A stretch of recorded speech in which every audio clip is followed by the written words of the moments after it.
বিলে মাছ ধরতে গিয়ে কি থেকে কি হয়ে গেল কল্পনাই করতে পারিনি।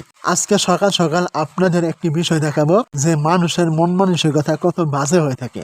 আপনার আশেপাশের প্রতিবেশী যে আপনার ভালো চায় না সেটাই জানতে পারবেন। যেমন আমি বুঝে গেছি, প্রতিবেশী যেমন বিপদে সবার আগে আসে, তেমনি তারাই হচ্ছে সবার আগে আপনার ভালো না চাওয়া লোক। এখন আসল ঘটনায় আসি।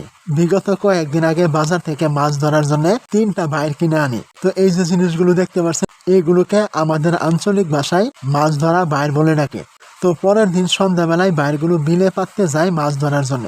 মূলত এইসব বাইর দিয়ে দিনেও মাছ ধরা যায়, আবার রাতে পেতে আসলে সকালে গিয়ে তুললে সেখানেও মাছ ওঠে। তো আমি বাইরগুলো সন্ধ্যাবেলায় বিলে পাতার জন্য প্রস্তুতি করছি। তো সব প্রস্তুতি শেষ হয়ে গেলে আমি রওনা দিলাম বিলের দিকে বাইর পাতার জন্য এবং ভালোভাবে পেতেও আসলাম। এখন পরের দিন সকালে বাইর তুলতে গিয়ে ঘটলো সমস্যা। কি সমস্যা? আমি যে 3টা বাইর পেতেছিলাম সেখান থেকে একটি কেউ নিয়ে গেছে, আরেকটি পাড়া দিয়ে ভেঙে ফেলেছে, আরেকটি ভালো আছে, হয়তো এটা খুঁজে পাইনি বলে। এখন বলুন, এই যে কাজটা করলো এটা কারা করলো? এটা অন্য এলাকার লোক এসে করছে। যেহেতু আমি আমার বাড়ির আশেপাশে বাইর পেতেছিলাম, সেহেতু এই কাজ আমার বাড়ির আশেপাশের লোক বা প্রতিবেশীরা কিন্তু করেছে।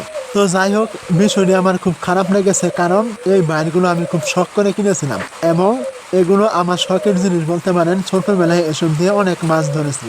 তো যাই হোক, যেটা ঘটে গেছে সেটা নিয়ে আর ভেবে লাভ নেই। আমার কয়েকদিন পরে বাইর কিনে আনবো। আর আপনারা কমেন্টে বলে যাবেন আপনারা কি এসব দিয়ে মাছ ধরেছেন, আর কার কার আঞ্চলিক ভাষায় এই বাইরগুলোকে কে কি বলে ডাকে। আমাদের এলাকায় তো বাইর বলে ডাকে। তো আজকে এই পর্যন্তই ছিল। সবাই ভালো থাকবেন। খুদা হাফেজ।